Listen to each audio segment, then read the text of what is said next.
પાર્ટીના નેતાઓને પણ કહું છું, દર્શનાબેન હોય, વિદેશ વસાવા હોય, મોતીભાઈ વસાવા હોય કે નીલભાઈ રાવ હોય, જે બધા લોકો છે બધાએ બોલવું પડે અને પ્રદેશના નેતાએ પણ બોલવું પડે. કેજરીવાલ અહીંયા આવીને આપણે ગાળો દે જતો હોય તો પ્રદેશનો એક પણ મંત્રી કે પ્રદેશનો એક પણ હોદ્દેદાર બોલતો નથી કે મનસુખ વસાઈ એટલો ટેકો લીધો છે. અમે લડીએ છીએ, કોના માટે લડીએ છીએ? પ્રદેશનો એક પણ નેતા નથી બોલતો, પ્રદેશનો એક પણ મંત્રી નથી બોલતો કુંવરજી હળપતિ સિવાય, જે કોલસામાં સંસદ સભ્ય બોલે છે.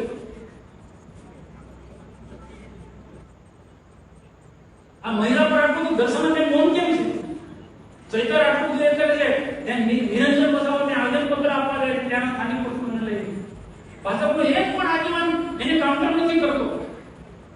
મોતીભાઈ પ્રદેશનો મંત્રી રહેલો મને આખી સ્થિતિ જાણે છે. કેમ બોલતા નથી? ભાઈ હું કોઈને નથી છોડવાનો. ભાઈ લોકોનો સહકાર નહીં મળે તો ગોતરા કામ છોડ દે. મારે હું શું કામ એટલું લડું? ભાઈ હું કોના માટે લડું છું? હું જે લડું છું ચૈતન્યની સામે ના ગુંડાઓની સામે, હું આપની સામે લડું. પેલા છોટો ભાઈ સામે લડતો હતો નહીં ને મને સફળતા મળી છે. હું મારે એટલા માટે આ મીટિંગ તાત્કાલિક બોલાવી છે. બધાએ જે તાલુકા પંચાયતના સભ્યો હોય, સંગઠનનો તાલુકાનો વ્યક્તિ હોય, જિલ્લા લેવલના એક ગામે કામ કરો અને કાઉન્ટર કરો. પ્રદેશમાં મેં એક ભાષામાં વાત કરી છે તેને મોટા નેતાઓને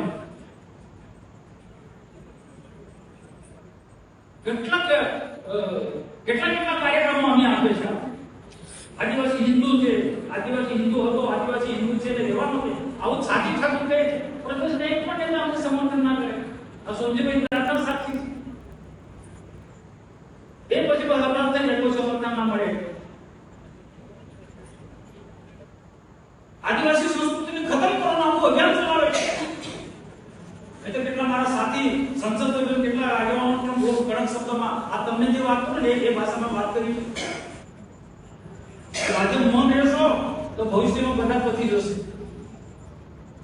આજે મુવમેન્ટ જેવી તેવી નથી. તમે જુઓ રાજસ્થાન આખો પોલિટિકલ ગવર્નર, એક સંસદ સભ્ય છે, 3-4 ધારાસભ્યો છે, 2 જિલ્લા પંચાયતો કબજે કરી છે.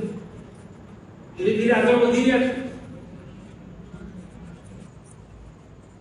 આજે ચૈતર જેલમાં જવાનું આ બધું એને તો એને પોઠે પડી ગયું.